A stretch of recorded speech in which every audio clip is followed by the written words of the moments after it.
The soldier picked up a grenade. His panic faded when he realized the grenade was only a tightly packed snowball. Realizing the Germans wanted to play, the Americans tossed the snowball back across the lines. The Germans answered with a playful volley, showering the American trench with snowballs. One American tried to duck, but a snowball caught him squarely. For nearly 10 minutes, laughter replaced the gunfire between the American and German trenches. Then the Germans quietly slipped away from the front line. With the Germans gone, the Americans cautiously climbed into no man's land. In the snow stood a small Christmas tree the Germans had put together by hand. Gathered around the little tree, the Germans waved for the Americans to come celebrate with them. Once the invitation seemed safe, a German-speaking American volunteered to approach them as the groups go between. The Germans accepted his bottle of wine, and the weary meeting began to feel like a Christmas celebration. As Christmas carols filled the snowy field, Germans and Americans stood together like old friends. The singing stopped cold when a German officer suddenly drew his pistol.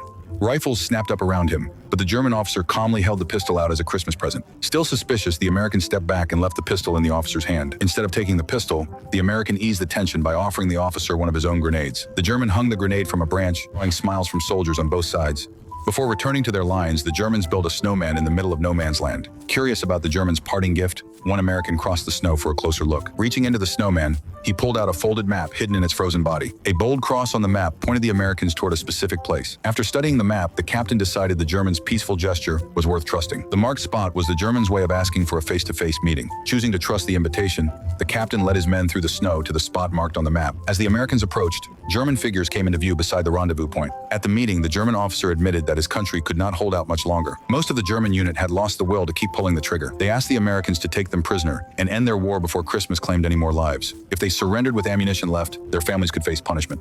So the Germans had to keep firing until their magazines ran dry. Together, they planned a convincing mock attack so the Germans could surrender without putting their families in danger. At the officer's signal, German and American soldiers lifted their rifles away from the men across the field. Gunfire thundered overhead as the soldiers emptied their magazines, making the fake battle sound real. German and American troops reloaded, expecting the harmless exchange to continue. Their laughter stopped cold when a rifle suddenly fired toward the men instead of the sky. A German soldier suddenly crumpled into the snow. No one had brought the young American recruit into their secret. Believing the Germans were attacking, the recruit rushed in and opened fire. The captain shouted for the recruit to hold his fire, but the furious German officer shot him. Panic swept through the lines, and harmless shots into the sky became bullets aimed at one another. Firing from cover, the Americans cut down the exposed German soldiers within moments.